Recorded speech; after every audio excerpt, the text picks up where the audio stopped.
ఇప్పుడు మనం రీసెంట్ గా చూస్తున్న జబ్బులు చూద్దాం, బీపీ గానీ, షుగర్, థైరాయిడ్, ఇవన్నీ ఆ కాలంలో జనాలకి లేవు. కానీ ఎప్పుడో సతయుగంలో రాసిన వేదాల్లో ఈ జబ్బులని ఎలా మెన్షన్ చేశారు? జబ్బులు రావడానికి 3 కారణాలు ఉంటాయి. ఒకటి ఆయుర్వేదంలో ఒక పెద్ద మిత్ ఏంటంటే ఆయుర్వేద మందులు వాడితే వేడి చేసేస్తుంది. ఆయుర్వేద మందు అసలు నిజమైన ఆయుర్వేద మందులో రూట్ లోకి వెళ్తే, ఆయుర్వేద వైద్యంలోకి వెళ్తే ఆ రూట్ లెవెల్లో అసలు ఏం చేశారంటే human body DNA level destroy అయిపోతుంది. క్యాన్సర్ అనే పదం మనకు తెలియదు. క్యాన్సర్ అనేది ఒక స్టేటస్ సింబల్ ఒకప్పుడు. ఇప్పుడు ఇండియన్ DNA జీన్స్ ప్రకారంగా ఒక సర్టన్ ఫుడ్ తింటే బాగుంటుంది. వేరే డిఎన్ఏస్ ఉన్నప్పుడు వాళ్ళ ప్రాంతాలకు తగ్గట్టుగా ఎవరి ఫుడ్ వాళ్ళు డిజైన్ చేస్తారు. వాళ్ళకి ఆ ఫుడ్ తింటేనే సెట్ అవుతుంది. ఇండియన్ డిఎన్ఏ అన్నా సరే ఒక ప్రాంతానికి తగ్గట్టు ఫుడ్ మారిపోతుంది. అంటే మన బాడీస్ అలా ఎలా డిజైన్ అయినాయి అని చెప్పి మన భారతదేశం యొక్క వాతావరణం ఎలా ఉంటుందంటే ప్రతి 200 కిలోమీటర్ జోన్ ఉంటుంది. ఆ జోన్లో మనిషి స్వభావం, ఆకారం. సోషల్ మీడియా మీద మీ ఒపీనియన్ ఏంటి డాడీ? అంటే అసలు మీ మోటో ఏంటి,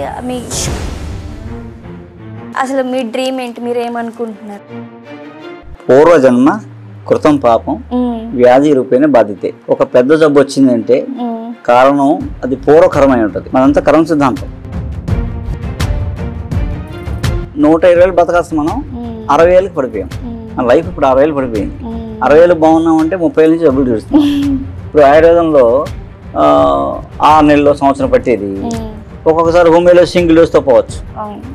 హోమియోలో సంవత్సరం పెట్టేది ఆయుర్వేదంలో 40 డేస్లో పోవచ్చు. భూమి మీద మనిషి బతకాలంటే కోట్ల ఆస్తులు ఉన్నా ఏం గ్యారంటీ లేదు. వంట వైద్యం వచ్చేందుకు ప్రకారం బతికేయగలుగుతారు. ఈ రోజు మనం ఇక్కడ కూర్చుని మాట్లాడుకున్న సన్నివేశం నేచర్లో రికార్డ్ అవుతుంది అని చెప్పారు. అది చెప్పండి ఒకసారి. బ్యాంక్ బ్యాంక్ రాబరీ చేయాలని అనుకున్నాం సంకల్పం గట్టిగా. ఆ రాబరీ చేసే వాళ్ళందరూ నిద్రకు వస్తారు. ఫుడ్, హెల్త్, ఎడ్యుకేషన్ ఒకప్పుడు డివైన్ సర్వీస్ భారతదేశంలో. ఎప్పుడైతే అవి పక్కా కమర్షియల్గా మారిపోయాయో, వ్యాపార దృక్పథంగా మారిపోయాయో,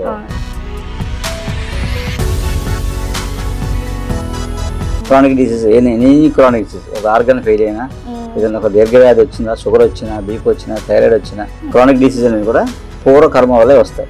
రిఫైండ్ ఆయిల్స్ మంచి అని చెప్పి అంటకట్టారు. రిఫైండ్ ఆయిల్స్ మంచిది తింటున్నాం. రిఫైండ్ ఆయిల్స్ వల్ల ప్రాబ్లమ్స్ కదా. రిఫైండ్ ఆయిల్ వాడకముందు హార్ట్ అటాక్లు అన్నీ లేవు. రిఫైండ్ ఆయిల్ వాడకముందు మన భారతదేశంలో హార్ట్ అటాక్ రేట్స్ అన్ని ఎంత ఉంటుంది?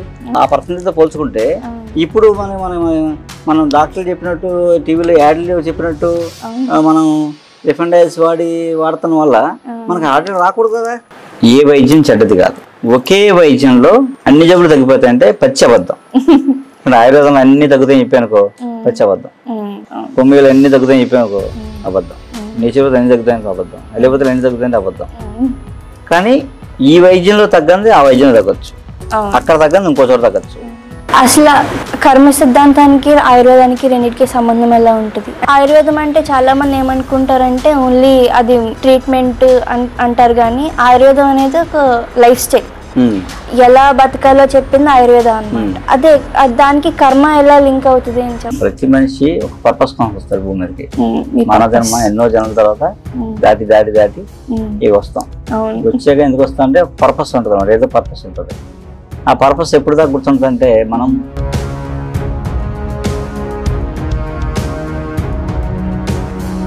ముందు ఆడి దగ్గరికి వెళ్ళు, నీకు మొక్కలు చెప్తాడు.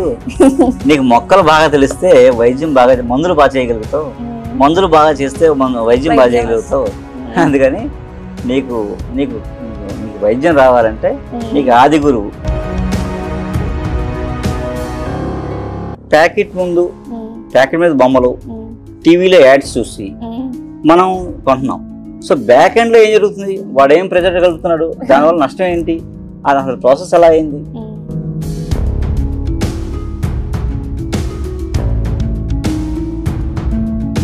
వాళ్ళు ప్రకృతిని నమ్మినంతగా ఎవరు నమ్మరు. ఒకవేళ మనం బయట వాళ్ళు నమ్మాలి అని వచ్చినప్పుడు తొందర నమ్మరు, చాలా టైం పడుతుంది. ఒకసారి నమ్మేరు అంటే ప్రాణం ఇచ్చేస్తుంది. అది మామూలుగా ఉండదు. వాళ్ళు ఏంటంటే వాళ్ళు ఏదైనా సరే ఒక దేవతో ఎవరో ఏదో ఒక శక్తి మాకు మమ్మల్ని కాపాడుతుంది, మాకు ఆ నాలెడ్జ్ ఇచ్చింది కాబట్టి అది మేము ధర్మంగా చేయాలి. వాళ్ళకి మనీ థాట్ ఉండదు.